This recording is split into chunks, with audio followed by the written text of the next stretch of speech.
et nous leur avons destiné des compagnons inséparables, des démons qui leur ont enjolivé ce qui est devant et derrière eux, et le décret s'est avéré juste contre eux, comme contre les autres communautés de djinns et d'hommes qui ont vécu avant eux. Ils seront certes perdants. Si je n'avais pas compris avec mon cœur, si je n'avais pas vu avec mes yeux, si je n'avais pas entendu de mes oreilles, si je n'avais pas combattu avec ma foi, si ce n'était la grâce d'Allah et sa miséricorde, je serais certainement passé à côté de ce verset sans lui accorder l'importance qu'il doit avoir. Alors, je vais le dire sans détour, de la manière la plus claire. Les gens de cette génération prennent pour imam des possédés, à qui a été enjolivé ce qui est devant et derrière eux. Ils adorent littéralement des djinns shaitan. C'est aussi vrai que le fait que tu entendes ma voix. Et je te le dis, si tu écoutes mon appel et que tu ne te détournes pas de ces gens, c'est que ton cœur n'entend pas, c'est que ton cœur ne voit pas.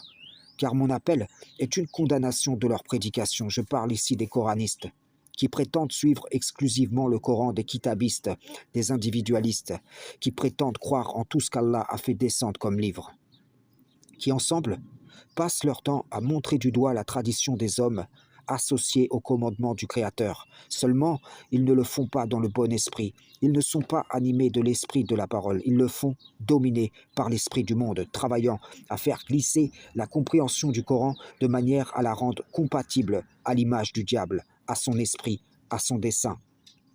Tout, absolument tout, dépend de cela. Le Coran est un outil pour ramener les enfants d'Adam à l'image de l'Éternel, qui a été donnée originellement à leur père Adam. Mais lorsque les informations du livre sont exploitées pour marcher en sens inverse de ce but, et que ceux qui le dénoncent sont vus comme des empêcheurs du bien, alors là, tu comprends que le bien dont parlent ces gens, c'est cet islam individualiste et libertin, où chacun se fait une religion de son opinion.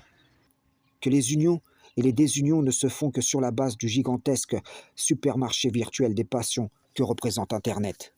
Et cette descendance spirituelle du diable crie haut et fort à qui veut l'entendre qu'ils sont les élus d'Allah venus rétablir le culte pur. Il y a des maladies dans leur cœur et celles-ci se retrouvent dans leur interprétation du Coran. Ils ne haïssent pas la tradition pour les bonnes raisons. Ils voient plus en la tradition un frein à leur passion qu'une source extra-coranique faisant tomber en masse dans l'association. Comprends ce que je dis ici.